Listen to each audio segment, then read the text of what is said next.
What's up, everybody? Today we have more Pokemon business investment news. Logan Paul just dropped a YouTube video on his $200,000 investment into Pokemon cards. Now, I already posted about it, and I estimated he had spent at least $260,000 in that video. Turns out it's a lot more.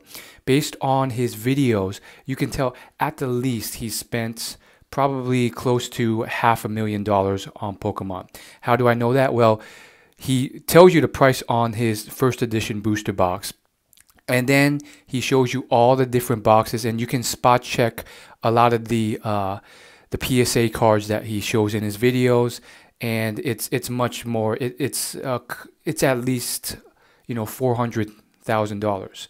Now, what does this mean? What ideas did he put forth with this video, and what is he doing? Well, there's a lot to cover. First off, he is going to be opening this first edition booster box.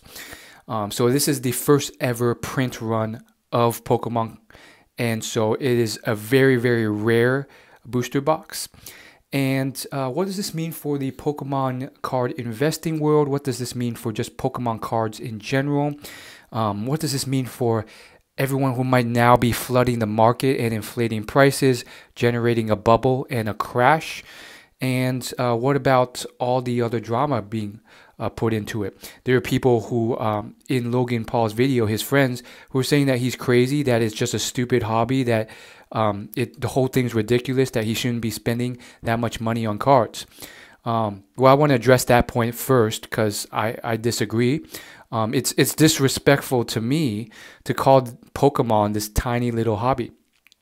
It's the highest grossing franchise of all time. It beats Marvel, it beats Star Wars, it beats Harry Potter, it beats anything you can think of. Lord of the Rings. Check the numbers. They're on Wikipedia. They're on the internet. Pokemon is not some little joke that's you're considering. So I find that interesting, especially since he starts off the video with those franchise numbers. I guess his friend later on in the video, his friends didn't see that. So it's not some joke, and it is a serious brand out there. So this whole idea that this is going to go away, or it's a waste of money, a little disrespectful. Now, is it a bubble? Is he spending too much on these cards? Are the prices going to be extremely inflated? Well, I am a little nervous about that because there's just going to be a lot more people now that he's dropped a YouTube video.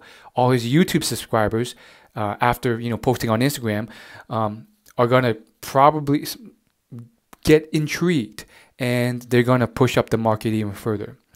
So we'll see what happens. Prices continue to rise. They've been rising astronomically all this year, which is not necessarily a good thing, but I don't think we're at a frenzy state yet. We'll see in the future. If it gets too exuberant, that's when people might get fearful. Now, in terms of buying, I think I totally understand how Logan is. He tells his story in his video, and essentially he starts buying. Then he gets really into it. He starts buying more, and then he buys more because it's just so fun to collect. And then you don't just want one; you want to complete the entire set. And that's actually what he's, that's actually what I've been doing as well. When I got into the hobby, it's very addictive. Like, you can't just buy one, and that's why I think partially is responsible for these astronomical price rises in Pokemon ever since the start of this year.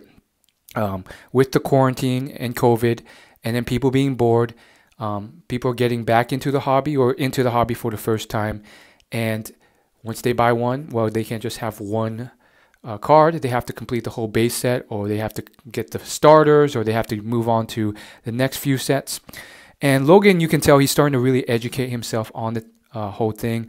He's gotten a few of the world's top collectors to come onto his podcast, even during quarantine, which is, I don't know if it's safe, but he's been doing that, and they've been showing off their sets, explaining how the cards work, and you could tell he's starting to get more into it. I'm curious if he's going to start doing more research, because currently he's definitely very base set, vintage focused. But there's so much more you could do in that world of investing or just collecting cards than just base set.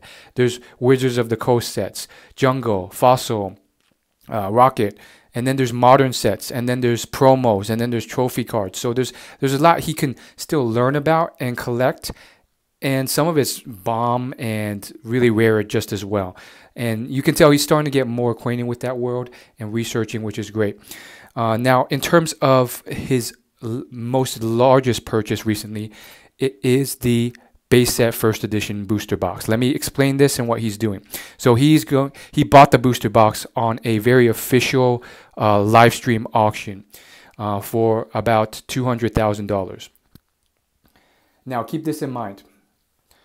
This is the first ever print run of the first ever English Pokemon set. So that's why it sells for so much. There's so few in the market. And what he's choosing to do is, I think it's a very smart move given his position and his personal brand and his following, which is he is going to do a classic YouTube card collector move, which is to buy a really rare set, open it on camera, and have other people pay to get all the cards that you open per booster pack. So basically there's a booster box with a bunch of booster packs inside. And this is a very common thing that Pokemon card collectors who have YouTube channels will do. PokeRev does this a lot. People will pre-purchase the pack. You could buy 1 pack, 2 packs, 3 packs, however many or little that you can afford. And then the YouTuber will earmark these for you. And whatever is in them and whatever they open and get, they send that to you. So when you pre-purchase it, you get the funds. So what Logan has actually done, and I think a lot of people missed this in this video, they're just like, oh my gosh, you just spent an entire house mansion cost on a box of cardboard. What you don't realize is it's a very smart business move, because now he's just recouped the cost of buying the entire booster box, and people don't realize this when they see the video. You've just recouped that entire cost through reselling the packs inside.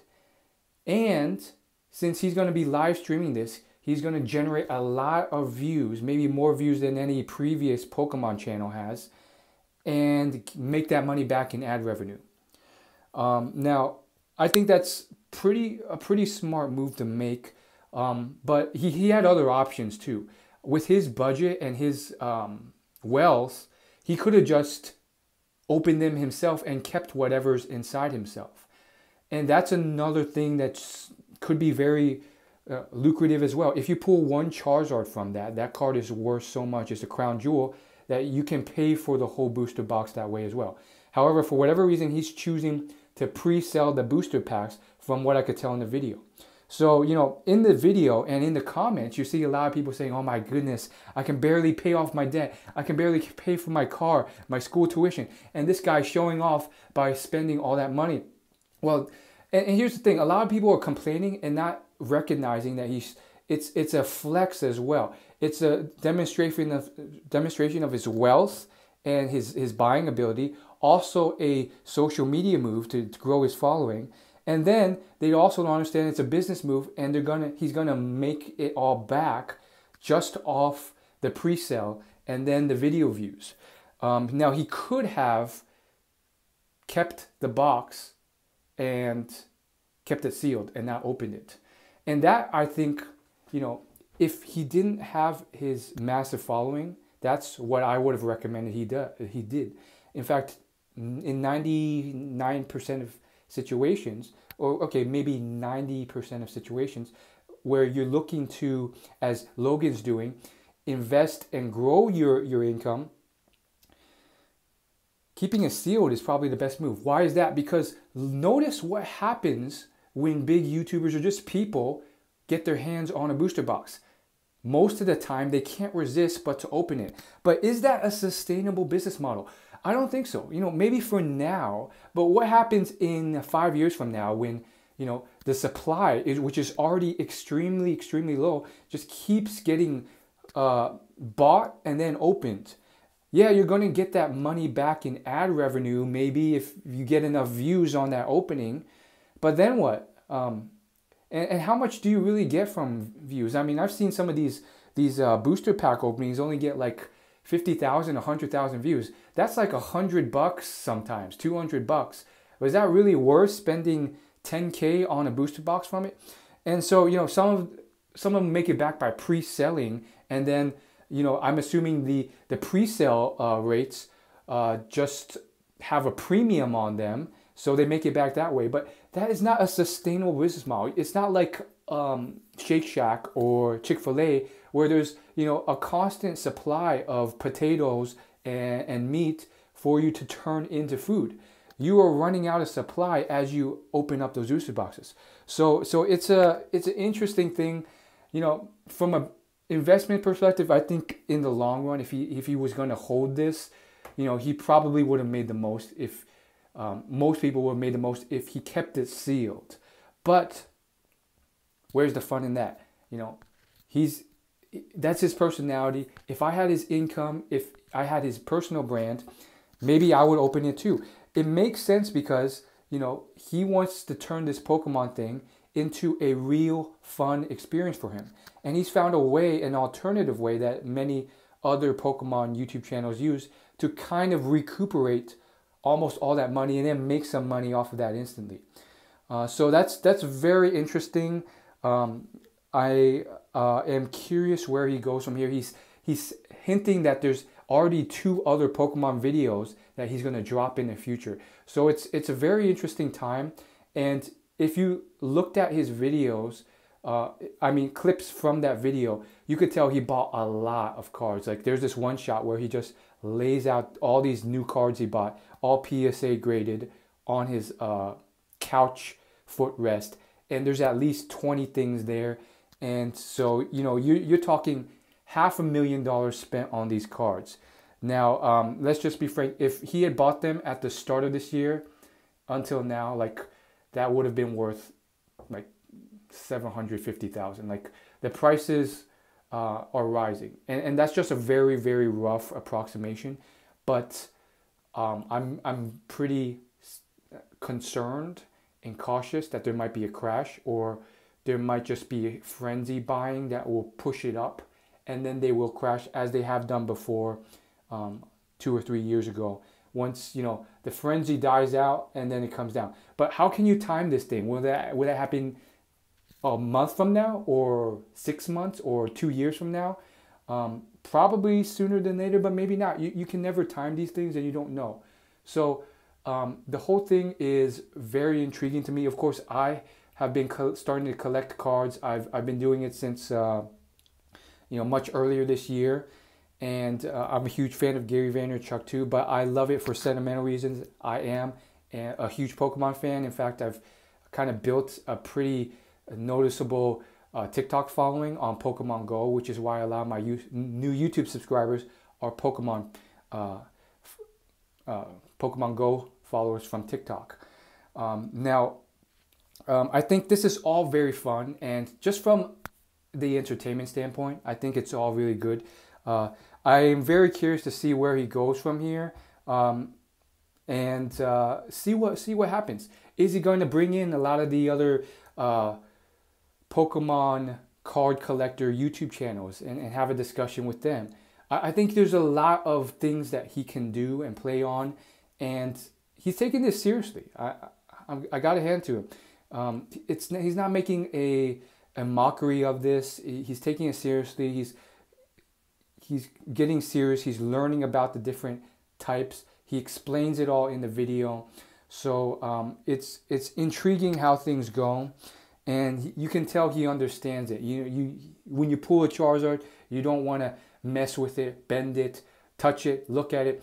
So he understands all that. So I don't know. I think overall I'm excited. I think more than anything, it's about nostalgia, camaraderie, a fantastic brand.